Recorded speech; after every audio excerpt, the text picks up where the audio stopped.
Whisper, good morning.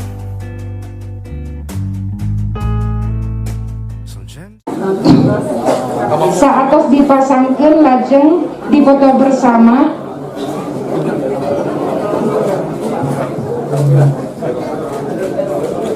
Jadi saya harus jelaskan dulu ini. Saya masih ingat bahwa ikat ini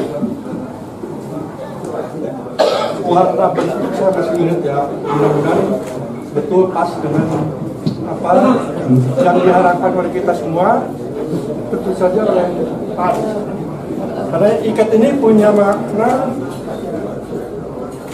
kesabaran, kalau tidak salah, kesabaran, saling mengikat itu punya nilai juga ketawakalan, ya, dan kekuatan. Jadi memang sepertinya saya nggak tahu nih aku sepertinya pas nih dengan situasi kondisi sekarang kita harus banyak bersabar, bertawakal, memiliki daya juang yang kuat. Amin. Mudah-mudahan seperti itu ya. Mohon maaf nih kalau agak sedikit salah bagi para sesepuh yang paham di mana. Kita pasang dulu ke Pak Anies. Ya. Mangga. Pak yang depan Pak, belakangnya Pak, Kembali.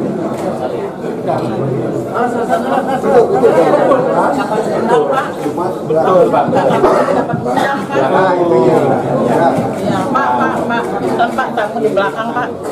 Kalau wartawan di bawah. Alhamdulillah. Pemasangan ikat parantos anu salajengna panginten bapak-bapak mangga kanggo uji di tempatna kadinten mangga tapi Kang Anies hapunten panginten masih kedat salib masih kene aya opat item anu kedah disanggakeun. Kalau nggak ke depan dulu. Mangga anu sanes Tamu ke belakang. salajengna nyaeta acuk pangsi eksklusif di mana acuk pangsi ieu sanes anu biasa Kang akang sareng jeje tetapi acuk pangsi anu dilukis ku kanyaah sareng kadedeung ti urang Sunda. Acuk pangsi ieu bakal disangakeun ku Kang Aendra Medita Kartadipura. Mangga Kang Aendra kapayun kang nyanggakeun acuk pangsi anu warna hideung. Silokan tina acuk ieu adalah etos kerja yang tinggi. Mugia janten pendorong Kang Anies bahwa etos kerjanya semakin tinggi dengan menggunakan pangsi ini. Kang Aendra Medita adalah CEO dari Merck Perindo Group. Beliau menguasai 17 media, salah satunya adalah Jakarta 1 dan juga Sundanesia. Wilujeng Kang Anies.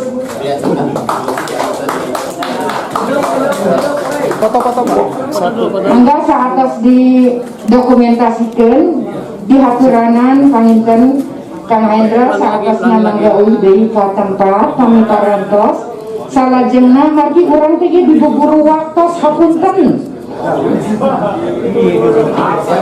Kanggung barangkali foto dulu sok gobang paulutan.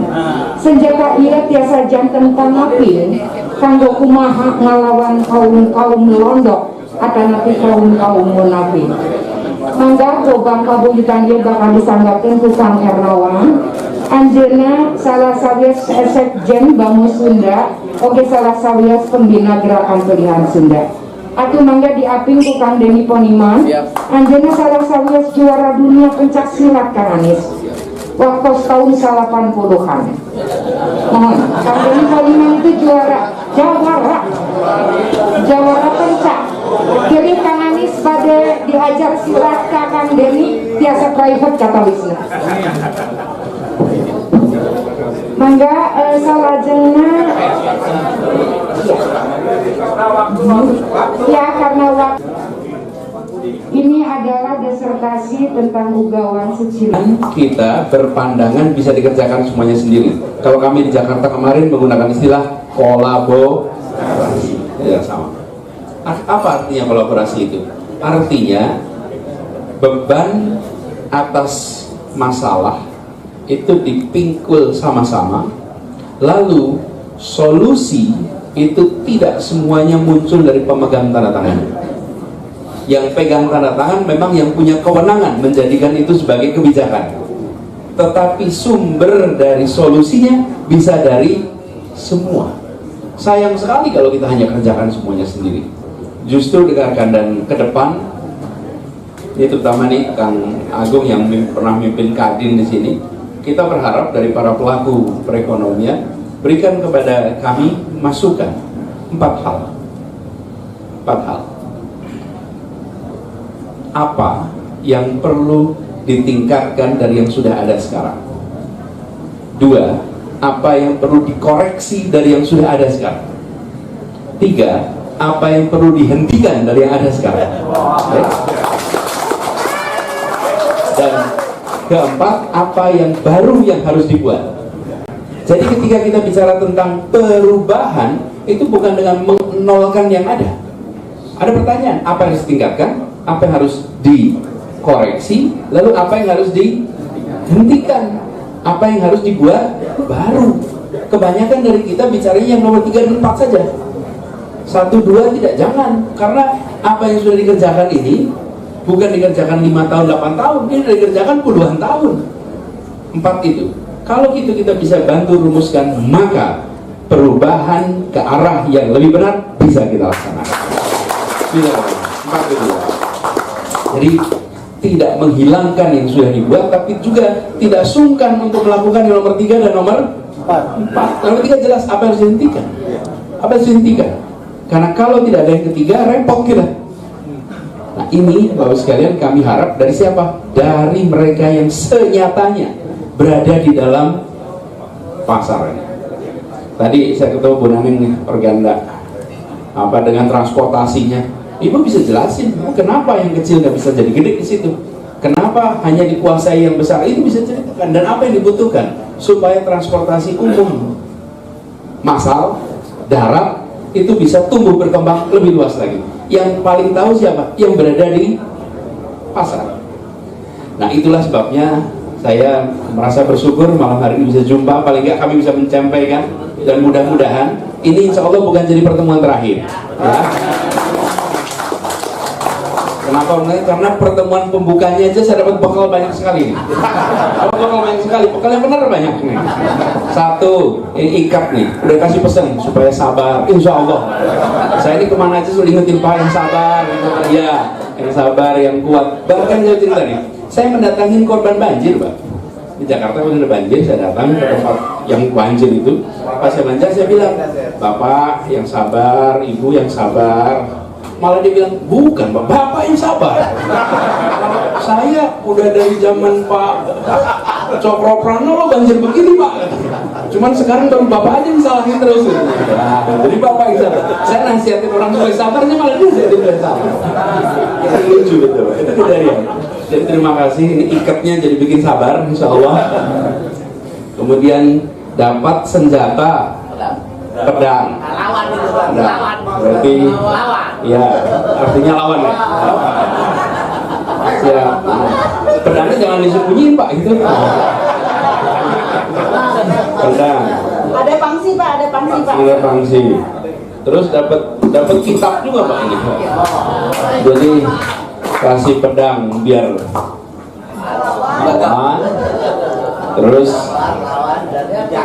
ini kasih Biar pintar Pak. buku yang mudah-mudahan artinya harus punya belajar terus menerus, bijak. Terus Pangsi Pak, pangsi. Baju itu udah ada filosofinya tuh tadi, ditulis filosofi itu. Jadi datang ke sini ini saya dapat bekal banyak sekali. Terima kasih sekali. Dan kami berharap mudah-mudahan nanti kita bicarakan sama-sama. Tapi tantangan ini Mas ya, tidak bisa kita mengubahnya sendirian. Harus mengajak lebih banyak.